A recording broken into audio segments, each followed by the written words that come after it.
सुप्रभात प्यारे बच्चों। इससे पिछले पीरियड में +2 कक्षा का हमने एक नया टॉपिक स्टार्ट किया था। हो सकता है आपने ये पहले भी पढ़ रखा हो, उसको रिवाइज कर रहे थे।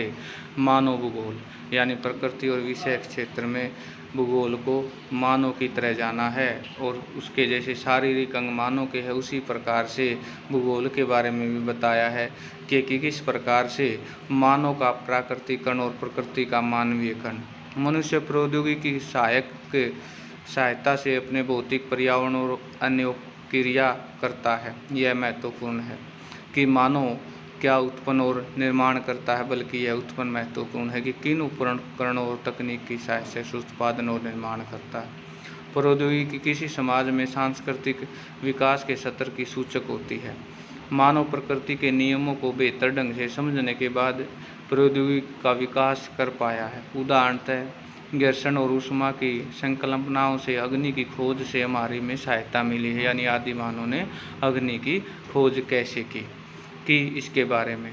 इसी प्रकार डीएनए और आनुवंशिक के रहस्यों की समझ में हमें अनेक बीमारियों पर विजय पाने योग्य बनाया है। अधिक तीव्र गति से चलने वाले यान विकसित करने के लिए हम वायु की गति नियमों का प्रयोग करते हैं। आप देख सकते हैं कि प्रकृति का ज्ञान प्रौद्योगिकी को विकास करने के लिए महत्वपूर्ण है।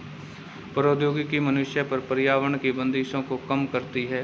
प्राकृतिक पर्यावरण में अन्योन्य क्रिया की आरंभिक अवस्थाओं में मानव इससे अत्यधिक प्रभावित हुआ है। उन्होंने प्रकृति के आदेशों के अनुसार अपने आप को डाल लिया है। इसका कारण यह है कि प्रौद्योगिकी का स्तर अत्यंत निम्न था। मानव के समाज के विकास की व्यवस्था आदिम मानव समाज और प्रकृति के प्रबल शक्तियों के बीच इस प्रकार अन्योन्य पर्यावरण निश्चयवाद कहा गया है। प्रौद्योगिकी के विकास में उस अवस्था में हम प्राकृतिक मानव की कल्पना कर सकते हैं जो प्रकृति को सुनता है और उसकी प्रसन्नता भयभीत होती है, उसकी पूजा करता है। मानव और प्रकृतिवाद, ये जैसे बेंदा मध्य भारत में अबूजमाड क्षेत्र में जंगलों में रहता था। एक एग्जाम्पल देता है उसके गांव में 3 झोपड़ियां थी जो जंगल के बीच हैं। यहाँ तक कि पक्षी और आवारा कुत्ते किसी भीड़ भाड़ प्राय गांव में मिलती थी भी यहाँ दिखाई नहीं देती थी। छोटी लंगोटी पहने और हाथ में कुल्हाड़ी लिए हुए पेंडा वन में सर्वेक्षण करता और उसी का कबीला उसके आसंत यानी एक आदिवासी से रिलेटेड है। उसके मित्र वन के छोटे छोटे टुकड़ों को जुताई से जलाकर साफ करते। राख का उपयोग मृदा को उर्वर बनाने के लिए किया जाता। अपने चारों ओर खिले हुए महुआ वृक्षों को देखकर बेंदा प्रसन्न है। जैसे ही वह महुआ, पलाश और साल के वृक्षों को खोल देखता है तो जिन्होंने बचपन से ही उसे आश्रय दिया, वह सोचता है कि सुंदर ब्रह्मांड का अंग बनकर वह कितना सौभाग्यशाली है। विसर्पी गति से पेंडा को पार होकर के बेंदा नदी तक पहुंचता है। जैसे ही वह चल्लू भर जल लेने के लिए झुकता, उसे वन की आत्म लोई लुगी प्यास बुझाने के लिए स्वीकृति देने के लिए धन्यवाद करना और याद आता है। अपने मित्रों के साथ आगे बढ़ते हुए बेंदा गूदेदार वृक्षों में कंदमूल चबाता है। लड़के वन के गजारा कुजला और संग्रहण करने के प्रयास कर रहे हैं। ये विशिष्ट पादप जिसका प्रयोग बेंदा और लोग करते हैं, आशा करता है कि वन की आत्माएं दया करेंगी और उन्हें जड़ी बूटियों तक ले जाएंगी। ये आगामी पूर्णिमा की मधाई अथवा जनजातीय मेले वस्तु विनिमय के लिए आवश्यक है।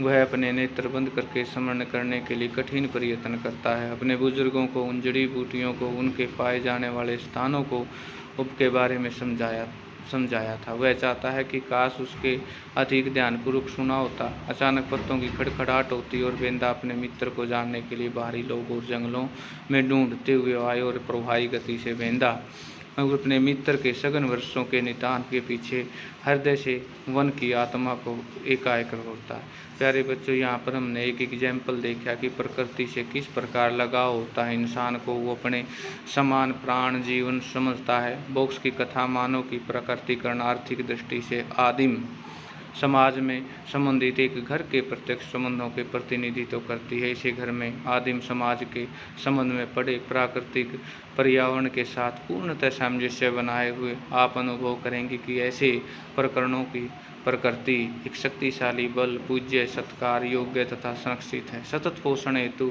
मनुष्य प्राकृतिक संसाधनों पर प्रत्यक्ष रूप से निर्भर है। ऐसे समाजों को भौतिक पर्यावरण माता प्रकृति का रूप धारण करता है। यानी कहने का भाव यहाँ पर ये है कि हम प्रकृति से बहुत कुछ ले रहे हैं, हमारी माता की तरह प्रकृति हमारा पोषण करती है।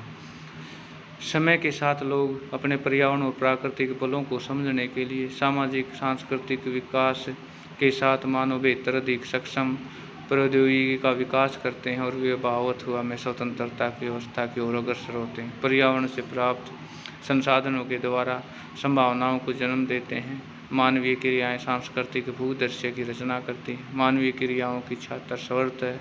उच्च भूमियों में स्वास्थ्य, विश्राम स्थल, विशाल नगरीय प्रसार, खेत, फलोद्यान, मैदानों को तरंगित पहाड़ियों में, चरागाहों, तटों, पतन, महासागरीय तल और समुद्री मार्ग पर अंतरिक्षीय उपग्रह इत्यादि है। पहले के विद्वानों ने इसे संभवादवाद काया और प्रकृति के अवसर पर प्रदान करती है और इसे मानव के उपयोग में धीरे धीरे प्रकृति का मानवीकरण हो जाता है और प्रकृति मानव प्रयासों की छाप पड़ने लगती है। तो आज के लिए जो होमवर्क बनेगा वो इस प्रकार से है, मानव का प्रकृति के साथ कैसा संबंध है उस पर अपने सुंदर विचारों का एक नोट्स तैयार कीजिए कि प्रकृति से हम की माता के समान है, प्रकृति हमारा पोषण कैसे करती है, इस पर विस्तार पूर्वक लिखना है।